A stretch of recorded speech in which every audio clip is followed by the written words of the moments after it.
एक हल्के बटुए के साथ इलाज। बेबीलोन की गरिमा आज भी बरकरार है। युगों बाद भी सबसे बेहतरीन खजानों से भरे एक अत्यंत समृद्ध शहर के रूप में उसकी प्रतिष्ठा आज भी वैसी ही है।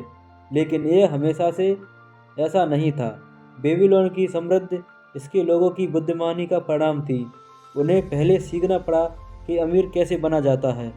जब भला राजा सारगन अपने शत्रुओं एलामाइट को हराकर बेबीलोन लौटा तो उसके सामने एक गहन चुनौती थी। शाही चांसलर ने कुछ इस तरह इस समस्या को बताया।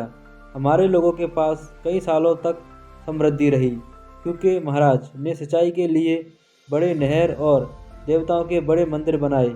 लेकिन इन कामों का पूरा हो जाने के बाद लोगों के पास जीवन यापन का कोई जरिया नहीं बचा है। मजदूरों के पास रोजगार नहीं है, व्यापारियों के पास ग्राहकों की कमी है, किसान अपना सामान नहीं बेच पाते, लोगों के पास भोजन खरीदने के लिए पर्याप्त स्वर्ण नहीं है। लेकिन इन कामों पर खर्च किए जाने वाले स्वर्ण कहाँ गए? राजा ने पूछा। मुझे डर है, चांसलर ने कहा। यह शहर के कुछ सबसे अमीर लोगों की गिरफ्त में चला गया है। यह हमारे लोगों की उंगलियों से ऐसे फिसलता है जैसे बकरी का दूध बर्तन चलनी से फिसलता है। अब चूंकि स्वर्ण की धारा लगभग बंद हो चली है, हमारे अधिकतर लोगों के पास आमदनी के लिए कुछ भी नहीं बचा। राजा कुछ देर तक सोचता रहा, तब उसने पूछा, कुछ लोगों ने इतना सारा सोना कैसे हथिया लिया? क्योंकि उन्हें इसका तरीका पता है, चांसलर ने कहा।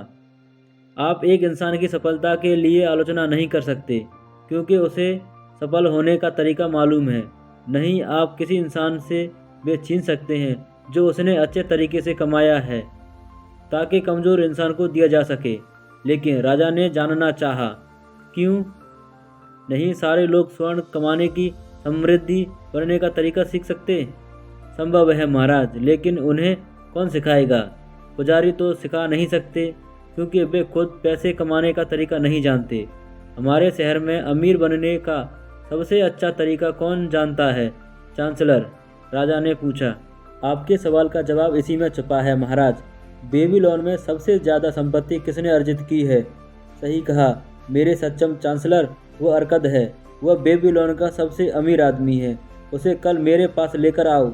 अगले दिन राजा के आदेश के अनुसार अर्कद को सामने लाया गया, जो अपनी उम्र के बावजूद स्वस्थ और जीवंत दिखता था।